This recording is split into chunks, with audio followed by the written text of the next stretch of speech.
샬롬, 안녕하세요. 유영순 목사입니다. 예수 그리스도로 인하여 주어진 부활의 생명이 저와 여러분의 삶 속에 있기를 축복합니다. 예수님이 승리하셨듯이 우리 모두 승리할 것입니다. 심리학자 코헛이라는 사람이 있는데요. 이 코헛은 그런 말을 했어요. 인간이 살아가기 위해서는 호흡을 하는 산소도 필요하지만 마음이 건강하게 잘 지내기 위해서는 심리적 산소도 필요하다고 합니다. 그래서 이 심리적 산소 과연 무엇일까요? 사랑받고 있다는 느낌, 또 누군가 나와 함께하고 있다는 것, 사랑하고 사랑받고 또 지지받고 격려받는 게 아마 심리적 산소일 것 같습니다. 근데 가만히 생각해 보면 이 심리적 산소는 모두 관계 가운데서 온다는 거죠. 하나님과 나와의 관계, 또 나와 사람들과의 관계, 또 내 자신과의 관계 안에서 우리는 심리적 산소가 만들어지는데, 가만히 생각해 보면 이 세 가지 관계가 다 좋을 순 없다는 거예요. 여러분은 어떠세요? 어떤 땐 좋은 것 같기도 하다가 또 어떤 땐 그렇지 않기도 합니다. 그런 의미에서 보면 세상에 완벽한 부모도 없고 또 완벽한 사람도 없고, 또 다시 말하면 완벽한 가정도 없다는 거겠죠. 이렇게 완벽하지 않은 사람들이 또 완벽하지 않은 가정 속에서 우리가 자녀도 기르고 이렇게 살아가고 있습니다.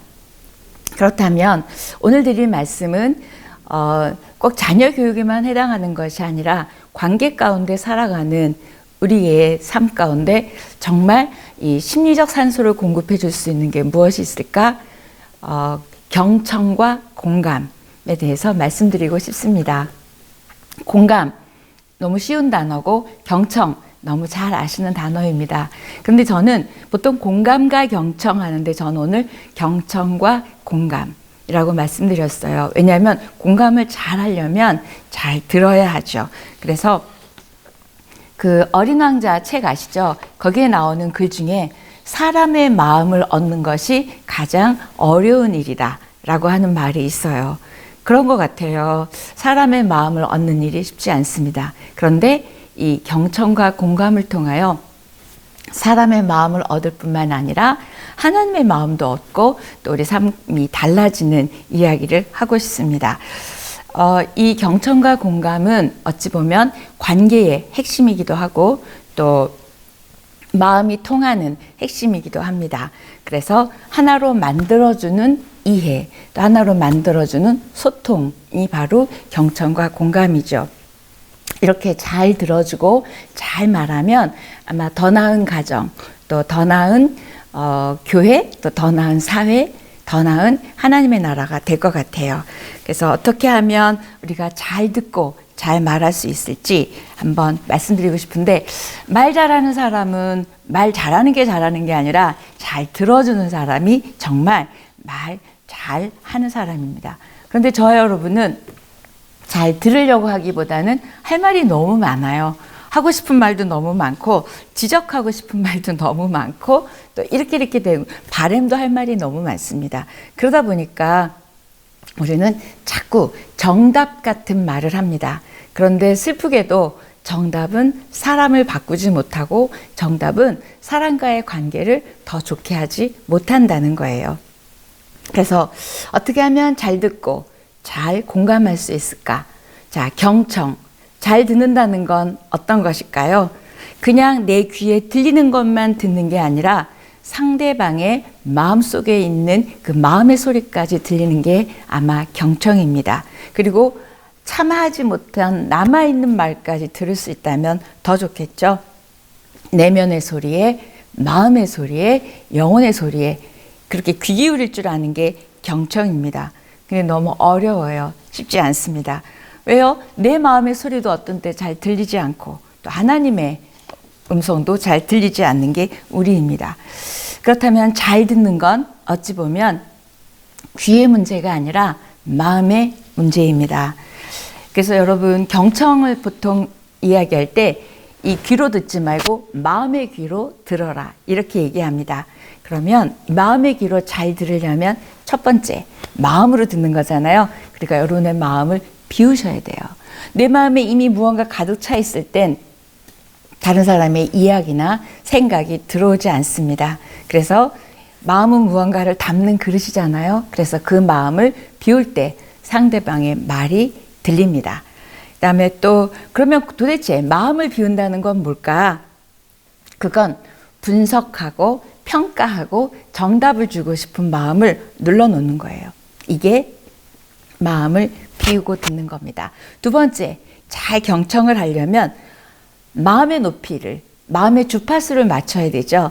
우리 눈높이라는 단어 많이 썼죠. 이게 진짜 실제로 이 눈의 높이를 맞춘다기보다는 마음의 높이를 맞추는 거죠. 그래서 이렇게 그분의 마음의 주파수와 내 마음의 주파수를 맞추는 게 잘 듣는 겁니다. 여러분, 그 라디오가 주파수가 맞지 않을 때 지직거리죠. 그런 것처럼 다른 사람의 마음의 주파수와 내 마음의 주파수가 맞지 않으면 우리는 찌직거리고 잘못 듣고 또 제대로 알아듣지 못합니다. 세 번째, 경청을 잘하려면 내 마음이 조용하고 고요해야 돼요.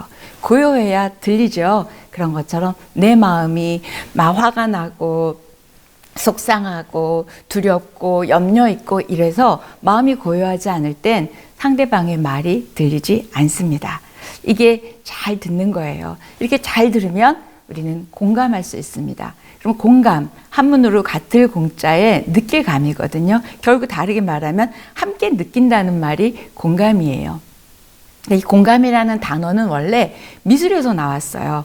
그 미술 작품을 보고 그 작가의 마음에 또는 그 정신세계에 들어가서 같이 느낄 때 그 작품을 제대로 감상할 수 있거든요. 그래서 나온 게 들어가서 느낀다가 공감입니다. 그런 것처럼 우리가 사람의 말을 들을 때도 그 사람의 마음에 들어가서 같이 느끼는 게 공감이죠.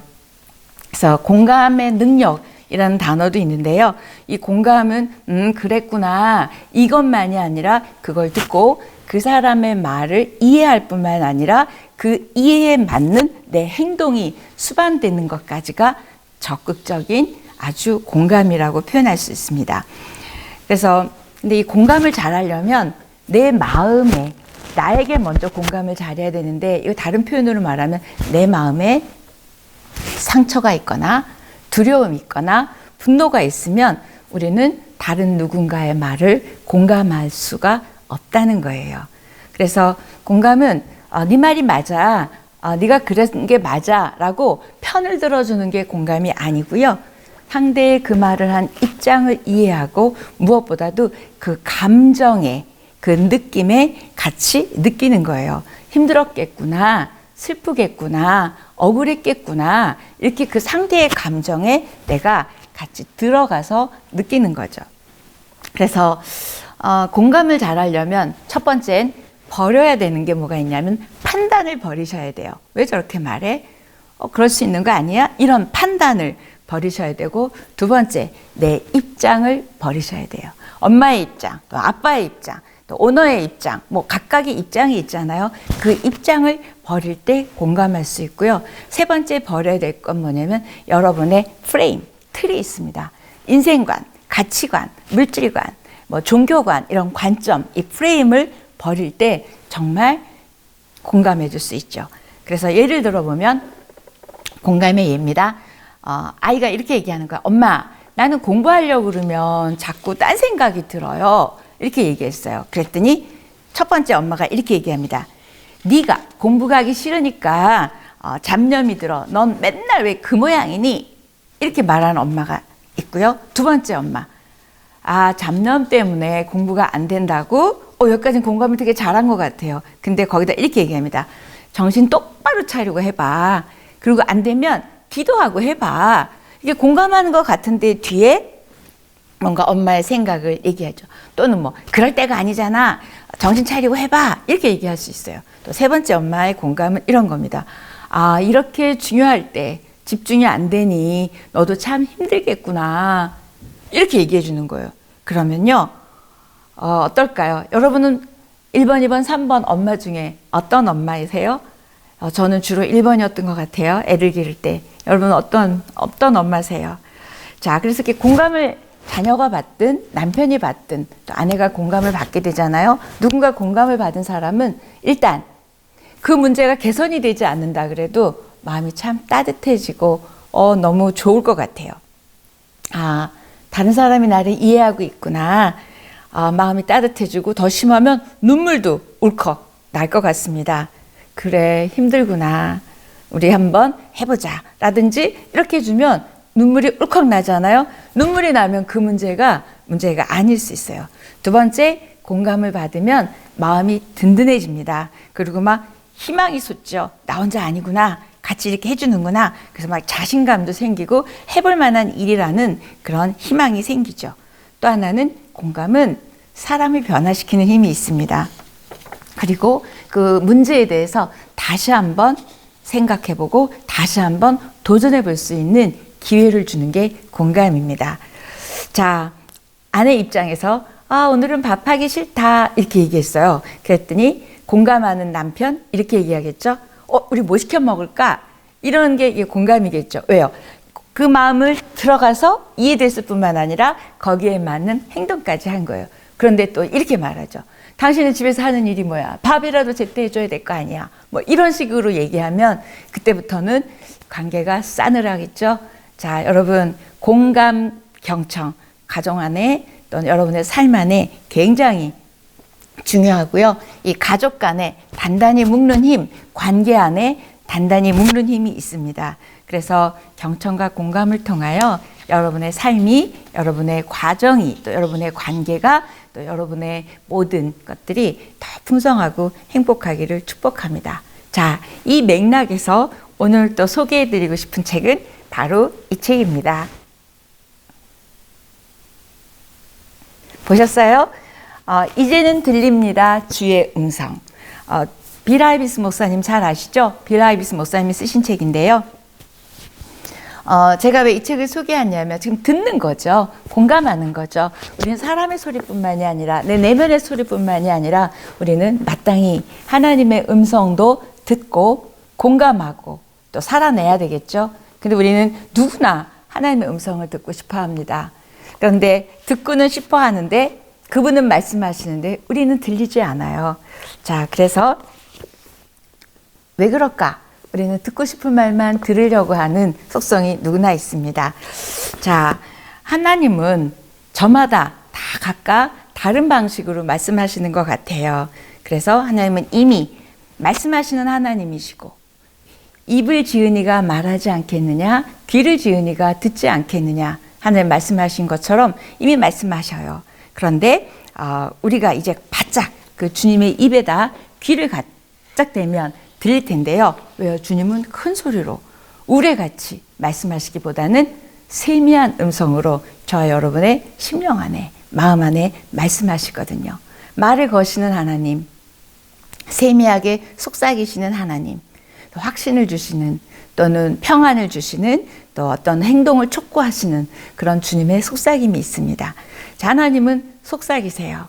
그러려니 속삭이는 소리를 들으려니 우리는 고요해야 되겠죠. 조용해야 됩니다. 그래서 여러분의 삶의 소음, 내 내면의 소리를 줄이시고 또 아까 우리 사람에게도 말한 것처럼 주파수를 하나님에게 맞출 때 우리 하나님의 음성이 들리겠죠. 이 저자는 이렇게 얘기합니다. 인생은 어떤 주파수에 맞춰 살도록 설계되어 있다. 하나님의 음성이 바로 그 주파수이다. 여러분의 영혼을 진정으로 충족시킬 수 있는 주파수에 귀를 대고 경청하는 우리의 삶이기를 바란다. 그런 내용이에요. 그리고 목차를 제가 쭉 보면 그 게시글에 쭉 제가 적어 놓겠습니다. 거기도 보면 사무엘의 귀를 주소서 목차예요. 사무엘의 귀, 그 세미하게 부르는 음성을 듣는 사무엘의 귀를 달라. 또는 우리에게 말을 거시는 하나님, 목차도 너무 좋죠. 그다음에 하나님의 음성, 그 일상의 속삭임 가운데 있는 거. 그다음에 진짜 하나님의 음성을 가려내는 건 뭘까? 성경이 기록되어 있는 하나님의 음성이다. 또 아주 독특한 목차가 있는데요. 부모들에게 들려주시는 하나님의 음성. 이게 있어요. 거기에 보면 이런 내용이 있습니다. 딸이 사춘기 때 엇나갔대요. 그럴 때 막 화가 나고 싶고 애를 제지하고 싶은 거예요. 못 나가게. 근데 하나님이 세미한 음성으로 이렇게 얘기하셨대요. 내가 너와 함께 하겠다. 즉 자기는 딸 때문에 속상한데 내가 너와 함께 하겠다. 이 음성을 주셔서 그냥 딸에게 묵묵히 그냥 있었대요. 그래서 이렇게 얘기합니다. 분노의 카드를 쓰는 대신 네가 그를 얼마나 사랑하는지, 또 아들에게는 네가 다쳤으면 내가 얼마나 가슴 아팠을지를 깨닫게 하라. 이번에는 분노 대신 사랑을 보여줘라. 이런 내면의 음성을 주셔서 그렇게 했대요. 그랬더니 이 미라비스 목사님은 이러한 글을 씁니다. 중대한 시기에 있을 때 하나님의 세미한 음성을 따르십시오. 그러면 보상도 따라올 것입니다. 자녀 교육에 대해 하나님의 세미한 음성을 듣고 삶에 그대로 적용할 때 얻는 가장 큰 보상 중 하나는 언젠가 모든 것들이 한 바퀴 돌아 제자리를 찾는다는 것입니다. 이런 말씀을 여기 책에 쓰여 있어요. 자, 하나님의 음성을 따라서 우리가 매 순간 하는 선택들에 그 수천 가지 수만 가지 일 중에서 하나님의 음성을 듣고 할 때 우리 삶에 주어지는 축복은 어마어마할 것 같아요. 그렇죠? 자, 이사야 50장 4절도 이렇게 얘기합니다. 주 여호와께서 학자의 혀를 내게 주사 나로 곤고한 자를 말로 어떻게 도와줄 줄을 알게 하시고 아침마다 깨우치시되 나의 귀를 깨우치사 학자들 같이 알아듣게 하시도다. 이 은혜가 저 여러분의 길을 축복합니다. 하나님이 저와 여러분 곁에 계시고 하나님은 오늘도 저와 여러분에게 말씀하시고 하나님이 그 말씀 가운데 우리 귀를 바짝 대고 듣기를 원하세요. 경청, 공감, 사람에게도 하나님의 말씀에게도 우리가 한다면 분명 우리는 달라질 것입니다. 열린 마음, 또 귀 기울여 듣는 마음들, 그래서 여러분이 하나님의 음성도 또 내 옆에 있는 사람들의 음성도 잘 듣고 반응하는 그런 은혜가 있었으면 좋겠고요. 또 이 경청과 공감을 통해서 아마 여러분이 주변의 사람들에게 여러분의 존재가 축복이 될 것입니다. 기가 막힌 축복이죠. 그 다음 또 여러분의 존재를 통해서 하나님의 일들이 이루어질 것입니다. 그래서 심리적 산소를 공급해주는 경청과 공감을 통해서 저 여러분이 한 주간도 관계 가운데 또 하나님하고의 관계 가운데 세미한 음성도 듣는 저 여러분의 삶으로 날마다 승리하기를 축복합니다. 안녕히 계세요.